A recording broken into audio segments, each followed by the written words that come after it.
La Carrera race is a historic race through Mexico. It originally started in southern Mexico and went all the way to the top of Mexico to celebrate the new Pan Am Highway. Now the race is condensed a little bit. It's a 7-day race and it's over 2,000 miles.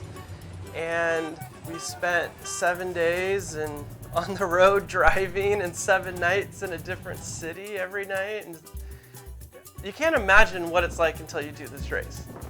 So my name is Hummel, and I drove in the La Carrera Panamericana in a 1940 Cadillac LaSalle in Turismo production, and it was my first La Carrera race as a driver.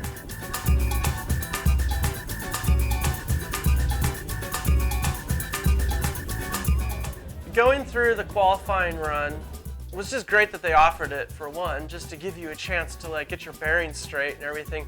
A lot of people said, you don't need to do qualifying, but no, really, you need to do qualifying. That was a huge relief after that day of just kind of getting the ropes of the race and getting behind the wheel and going through the motions of everything. So when the race starts the next morning, you feel much better about it. You've already got a little bit of drive time in. You and your co-pilot have a little bit of time to talk about things and to figure out your routine together. The morning of the race, when everyone's gathering, though, you wake up and you get out there and you're just in a sea of other race cars. And now, no longer are you surrounded by your team and the mechanics and having the comfort of everything. Now the race is about ready to start. So you're just watching the clock and just can't wait to get behind the wheel. But also your heart's racing at the same time and you're nervous and you're just like, oh my God, is everyone gonna run me off the road today or what? But I already felt a sense of accomplishment the second all of us were together with the car in Mexico. It was strange, but I almost felt like, well, we're here, so we're already successful with this. We're already accomplished. I just can't, words are hard to describe what it was like to actually be in the race. You can't imagine what it's like until you do this race. I thought about it all summer long before the race.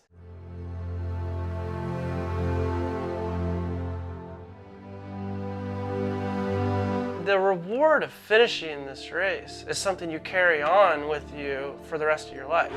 If the race ever pops up and you get to say that I drove in that race, I crossed that finish line, I can't imagine not being able to say that anymore in my life.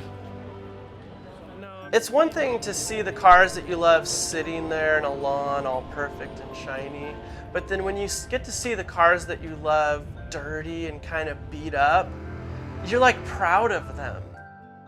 I'm learning how much it means to me and how much I really do want to be a part of this race again.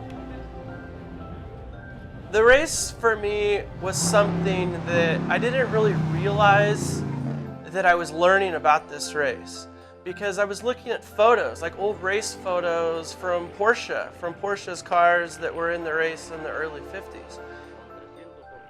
There was so much happening in these photos. I mean, they're vintage black and white photos, beautiful old Porsches with decals all over them and La Carrera all over them and just the setting. And I was in love with those photos. They speak volumes. Then I kind of did a little bit more research over time and realized, oh, this is an actual, what the race is and what it's about. And oh, this race actually is still going on today. That was a really cool discovery. And then so it's well, is that essence of the race still there?